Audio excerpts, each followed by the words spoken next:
Okay, it is so hard to try to pack everything that I need, all my essentials that I need in a Pelican 1510, where I can bring on the plane, from a 1615. Like, yeah, this look like it's all over the place, but really not. To be nice and neat, it just always, the weight just get pushed this way, and then sometimes I try to push it this way, and yeah, that's a whole different story for a different day. It's great. So these are the two things, and the 7200 I'm bringing on this trip. I'm bringing the 24-70 and the 7200. And the 24-70 is right here, all nice and pretty, but it's barely any room for it already. Like, I can't sand the 7200 up. Like, that would help. I don't know what I'm going to do. I'm going to try to figure this out. I'm putting the gimbal. I don't even know if I need the gimbal, but I'm putting the gimbal in my book bag with my laptop, everything else like that. And we should be in the big conference room. So, yeah. So the best way of packing for me, my Pelican casing, from a 1615 to a 1510 is by sitting down, looking at everything that you need for that shoot, and be like, hey, we gotta do this, do this, do this. Take this out, take this out, take this out. My 1615 be packed to the rim. I had to have all my essentials in the 1510 because I didn't want to have another extra bag fee. It's all about getting the job done well. And I did it. I bet you my Pelican case was about 50 pounds. I really wanted to weigh it. Somebody's bag is still in Dallas. And we're about to take off. Oh, Jesus. Your safety is important to us. Please pause. So with this event and with Audrey Gorbett, I am her camera guy. I'm officially her camera guy. We fly all over the United States and I'm her camera guy. I'm that guy. All their stuff. So I want to ask a question. How do I plan for a shoot like this? One, I done this multiple times already. I done shoots, we done travel, and so I know what to bring and what to not to bring. It do take time to figure that out, but after the first 2-3 trips, you kind of know what to bring. And another thing, I fly with my media pass. Have that media pass when you get to these airports. It really do help. It take money off, and it just helps. And then they mark your bag as media. When they mark your bag as media, I think they take a little bit more care of it. For my first time in Arizona, it was an amazing trip. I loved it. And we went to this awesome Mexican restaurant. I forgot the name of it, but it was great. But the thing I learned about Arizona right there, it's always moving, everything's moving, high production. I really thought the heat was going to kill me, but it was nice. Like, it got cold at night and very warm in the morning. Cafe. Yes, sir. Getting the day started. Correct. Thank you to Arizona Camera Rentals, y'all.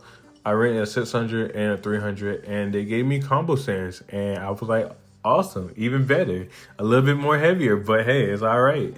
So yeah, got all the lighting from Arizona Camera Rentals, and it was great. It was very easy going, and emailed back and forth while I was in Savannah, and then went and go get the lights.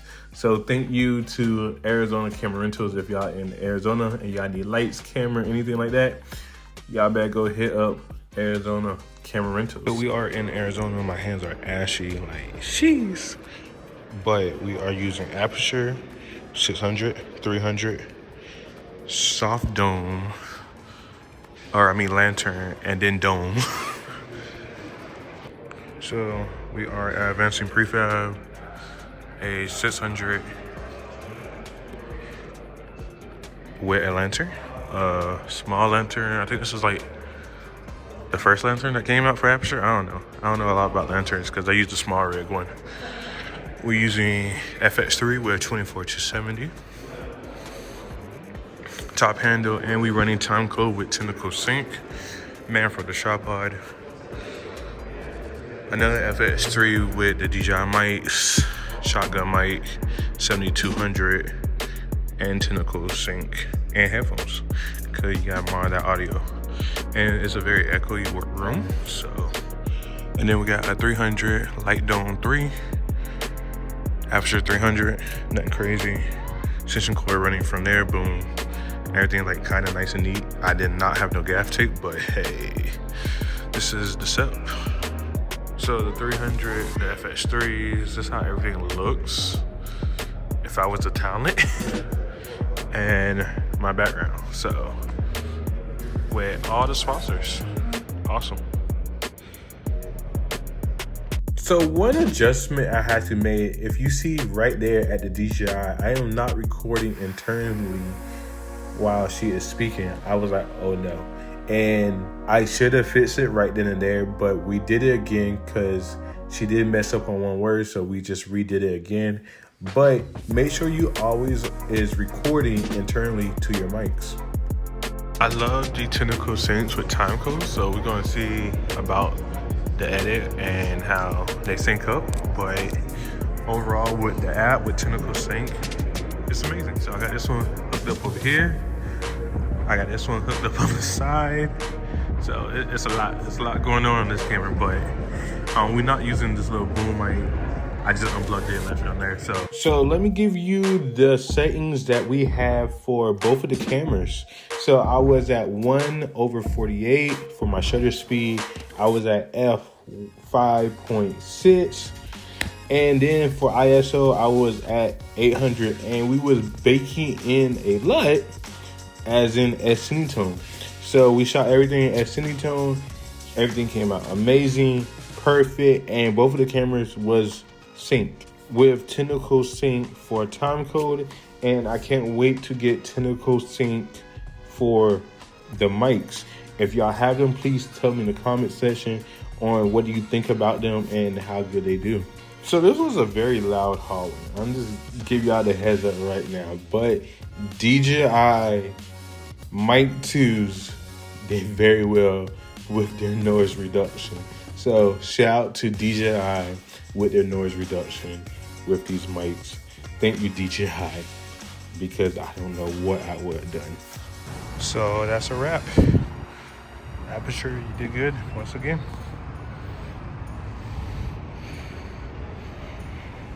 This was my first time ever having In-N-Out Burger, and it was amazing. But I said like Five Guys, this FYI. But In-N-Out Burger and the fries, the burgers, that was good. Like for like a fast food burger, that was real good. And that line was long. But thank you In-N-Out, because I got to come back just because of the In-N-Out Burger. It was great. I got to say thank you, Arizona, for all the people that I met in Arizona. I can't wait to come back, and y'all mountains are amazing in Arizona. FYI, we don't get that in Savannah. So yeah, so thank you, Arizona. Until next time.